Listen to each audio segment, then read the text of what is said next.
Assalamualaikum warahmatullahi wabarakatuh. Bagaimana kabar anak-anak hari ini? Semoga selalu sehat dan dalam lindungan Allah Subhanahu wa taala. Senantiasa diberikan kesehatan serta kemudahan dalam belajar. Semoga anak-anak tetap semangat belajarnya meskipun sedang belajar dari rumah. Hari ini kembali lagi belajar bersama Bu Guru dalam pelajaran sejarah kebudayaan Islam. Materi minggu ini ialah pembinaan masyarakat Madinah di bidang agama dan di bidang sosial. Tujuannya supaya anak-anak mengetahui upaya apa saja yang dilakukan oleh Nabi Muhammad SAW dalam membina masyarakat Madinah khususnya dalam bidang sosial dan agama. Marilah kita bersama-sama berdoa terlebih dahulu supaya ilmu yang kita pelajari berkah dan bermanfaat. Sikap berdoa, yadun diangkat, rosun ditundukkan, membaca basmalah beserta artinya. Bismillahirrahmanirrahim. Dengan menyebut asma Allah yang Maha Pengasih lagi Maha Penyayang. Apakah kalian tahu bagaimana keadaan kota Madinah sebelum Rasulullah hijrah? Nah, untuk lebih jelasnya, mari kita simak penjelasan berikut ini.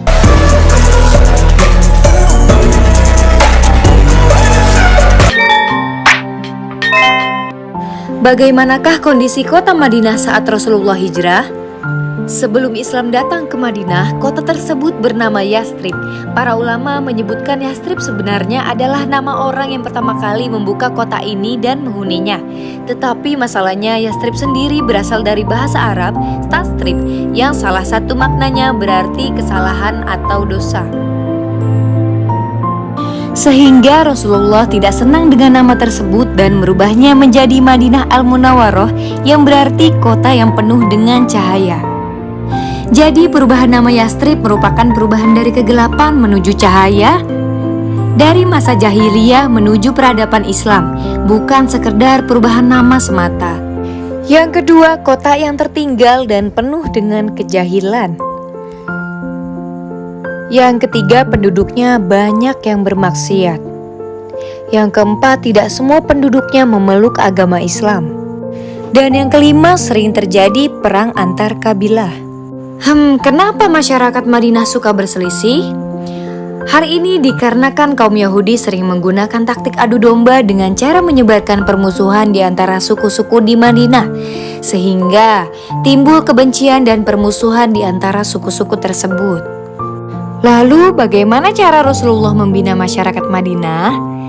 Upaya yang dilakukan oleh Nabi Muhammad dalam membina masyarakat Madinah meliputi 4 bidang, yaitu pembinaan dalam bidang agama, pembinaan dalam bidang sosial, pembinaan dalam bidang ekonomi, dan pembinaan dalam bidang pertahanan.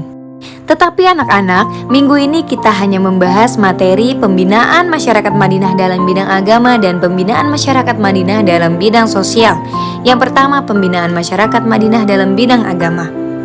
Pembinaan masyarakat Madinah dalam bidang agama meliputi 2 hal, yaitu membangun masjid, dan yang kedua mengajarkan pelajaran agama atau berdakwah. Landasan yang utama bagi terbentuknya sebuah negara adalah keimanan atau akidah yang kuat. Landasan inilah yang menjadikan Nabi Muhammad membangun masjid sebagai tempat beribadah sekaligus pusat aktivitas bagi kaum muhajirin dan ansor. Masjid pertama yang dibangun oleh Nabi Muhammad adalah Masjid Quba yang terletak di 5 km sebelah tenggara kota Madinah. Sedangkan masjid pertama yang dibangun Rasulullah di Madinah adalah Masjid Nabawi yang didirikan pada bulan Rabiul Awal tahun 1 Hijriah. Dan tanah yang digunakan untuk mendirikan Masjid Nabawi didapatkan dari tanah milik 2 anak yatim yang bernama Sal dan Suhail.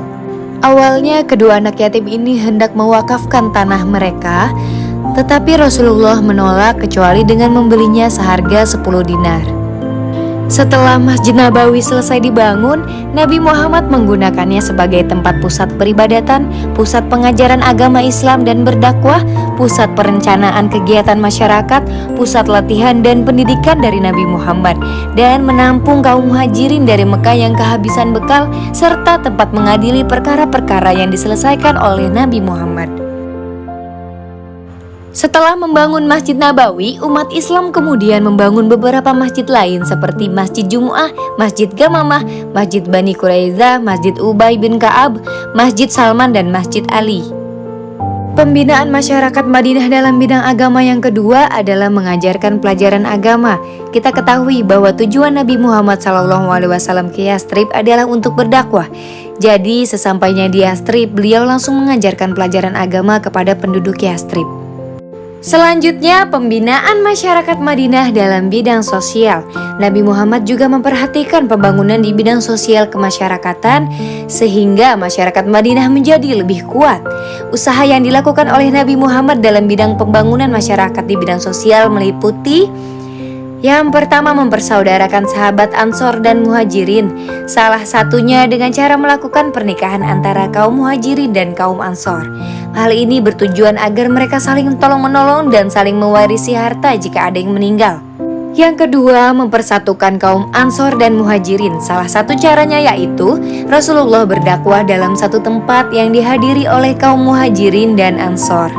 Hal ini bertujuan untuk menghilangkan fanatisme jahiliyah dan tidak ada sesuatu yang dibela kecuali hanya Islam.